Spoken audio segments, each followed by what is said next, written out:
The first minutes of me seeing the devastation, I was really affected.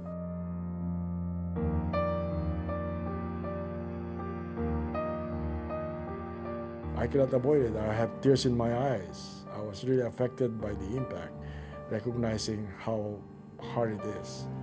And being a Filipino, it makes it more difficult to do the work. But I know I have a job to do, to document, so I have to go on.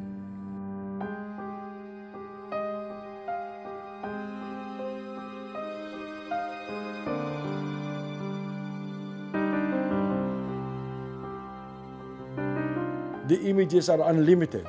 You look forward, to the left, to the right, and even you can look at the back and up. There are damages. So I decided in terms of the kind of work I'm going to do is really focus on stories of individuals. So like this photograph here, a young girl, after a downpour, you still see the destruction, but her face talks about more of what happened to her. There's pain, there's anxiety, there's a question mark on her face. Sunset on Barangay 89. That's a picture of sunset on a place that bleeds. Because on Barangay 89, there are so many casualties, and every standing structure was damaged in that particular area. I met this guy on this road next to the University of the Philippines. He was walking early morning, and he said his house was damaged by the typhoon. He's a tricycle driver.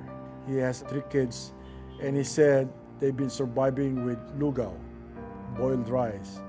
And it's a very sad story. I decided to photograph his shoes because when I was talking to him, I noticed the shoes is too big for his size. I didn't ask, but I assume that he lost even his own shoes, that he had to pick up some shoes on the street so to be able to walk with support on his feet.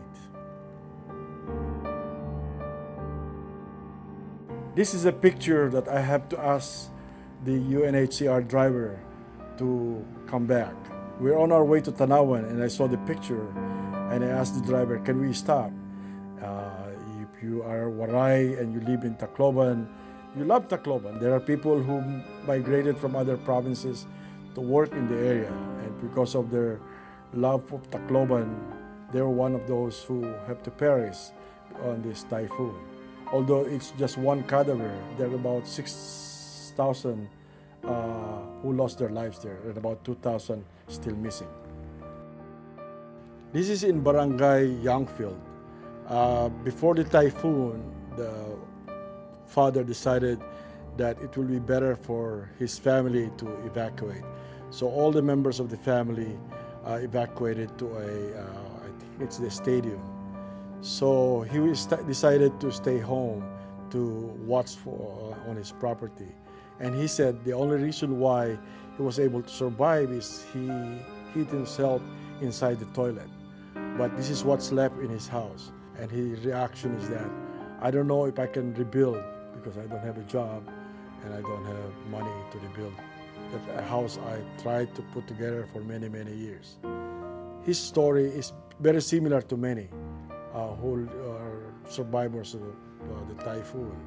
A lot of people spend years of their life building the best homes they could afford, and yet in one sweep of the typhoon storm surge, it disappeared and they have to start all over again.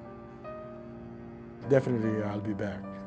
I'll be back to cover this. It's going to be, my commitment is to show how the survivors are recovering from the devastation, how the government and other institutions are working to provide the necessary relief on the devastation, and also to go back to the area where I've been before and look for the same families I've talked to and see what's happening with them. Because I think it's important for not only for Filipinos but for others to make sure that we understand what happened and how our country and institutions work rehabilitate the people who were affected by the typhoon.